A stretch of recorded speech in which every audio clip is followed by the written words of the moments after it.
میری جان بزم کی ایک نظر کہ فدا ہے جس پہ دل و جگر، جو وہ لب کشاں نہ ہوئے تو کیا نہ ہوا، جو ان کا بیان تو کیا جو۔ یہ حضرت طاہر صاحب ہمارے حضرت کے خاص یعنی عندلیب گلشن شیخ ہیں، بلبل گلشن شیخ، بہت نئے اشعار ہیں، ان کے ہدیہ بھیجا ہے کتاب، بہت عجیب اشعار ہیں۔ اس میں دو باتیں جو پہلے شعر میں ہے وہ یہ ہے کہ آہو فغاں اس سلسلے میں نہیں ہے کہ شور میں چاہیں، ناچے گائیں، قوالیاں گائیں تو تب اپنے عشق کا اظہار ہو، یہ تو قلب و جگر کا معاملہ ہے۔ اس لیے ہمارے سلسلے کے ایک بڑے بزرگ ہیں شیخ عبدالحق رودولوی رحمۃ اللہ علیہ، بہت بڑے اکابر بزرگوں میں سے گزرے ہیں، سلسلہ چشتیہ صابریہ کے بزرگ شیخ عبدالحق رودولوی رحمۃ اللہ فرمایا کرتے تھے کہ منصور بچہ تھا، ایک قطرہ معرفت کا پیا تو انا الحق کا نعرہ لگا دیا، اور یہاں مرد ہیں جو دریا بھی پی گئے تو ڈکار نہیں لیتے۔ تو اس لیے ہمارے سلسلے میں عظمت ہے، عظمت کے ساتھ شریعت کی پابندی کے ساتھ اللہ اللہ سیکھی جاتی ہے، ایسی آہو فغاں اور ایسا شور و شغب کہ جو شریعت کے حدود کو توڑ دے، یہ مطلوب نہیں ہے۔ اس لیے قرآن مجید نے حضرت عبداللہ بن ام مکتوم رضی اللہ عنہ کے بارے میں جو فرمایا، اما من جاءک یسعی و یخشی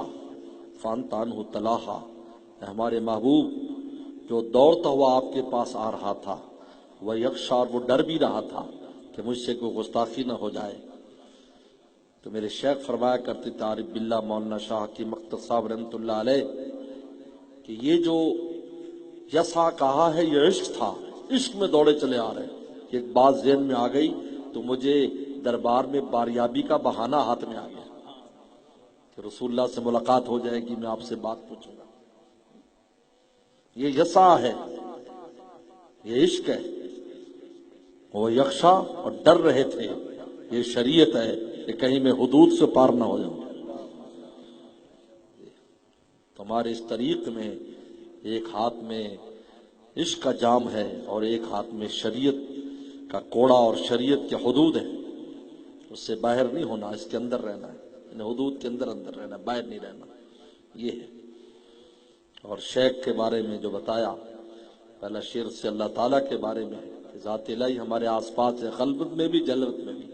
ہم پر آیا نہیں تو کیا ہوگا، نحن اقرب الیہ من حبل الورید۔ اور اگلے شعر میں شیخ کی نظر کا بتایا کہ بزرگوں کی نظر کا اثر ہے، ان کی صحبت میں بیٹھنا، یہ صحبت ہے، بیان ہو نہ ہو پھر بھی نفع ہے، صحبت نام تقریر کا نہیں ہے۔ دیکھو ہمارے ہاں ایسی تقریریں ہوتی ہیں، سمجھے نہیں، یہ کوئی خطابت نہیں ہے، یہاں مقصد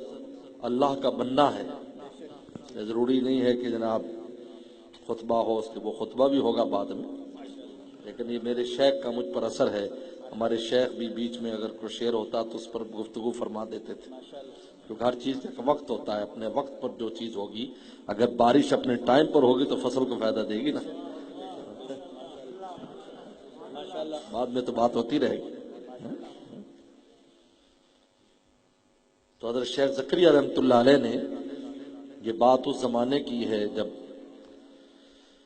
حضرت شیخ سن 1982 میں غالباً یا 80 میں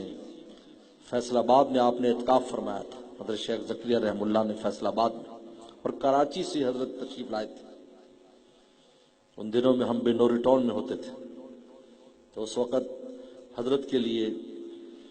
چونکہ کافی لوگ تھے تو 3rd کلاس کے ڈبوں میں برف کا انتظام کیا گیا تھا، برف کی سیلیں کھڑکیوں کے پاس رکھ دی جاتی، اور پھر اس سے جو ٹھنڈی ہوا آتی تو بالکل ایئر کنڈیشن بھی اس کے سامنے فیل تھی، اتنی ٹھنڈ ہو جاتی تھی، اور اس میں خرچہ بھی کم اور اپنی مرضی سے اس میں گدے وغیرہ، تو جس اسٹیشن پر گاڑی پہنچتی وہاں کے جماعت تبلیغی جماعت کے دوست اور حضرت کے معتقدین وہ برف کی سلیں لے آتے ہیں، ان کو یہ تھا کہ برف کی سلیں لے کر پہنچو، وہ پگھل جاتی تھی۔ تو اس میں ایک ملفوظ حضرت کا جو حضرت نے مفتی زین العابدین صاحب رحمۃ اللہ علیہ سے فرمایا تھا، کہا مفتی صاحب یہ برف کوئی تقریر کر رہی ہے؟ کہا کہ نہیں، کہا کہ اس کی صحبت سے ٹھنڈ مل رہی ہے بغیر تقریر کے۔ فرمایا کہ شیخ کے قلب کا نور تقوی بغیر تقریر کے منتقل ہو جاتا ہے، صحبت میں آنا شرط ہے۔ عجیب بات ہے۔ چلو اب اشعار خوب سمجھ میں آئی۔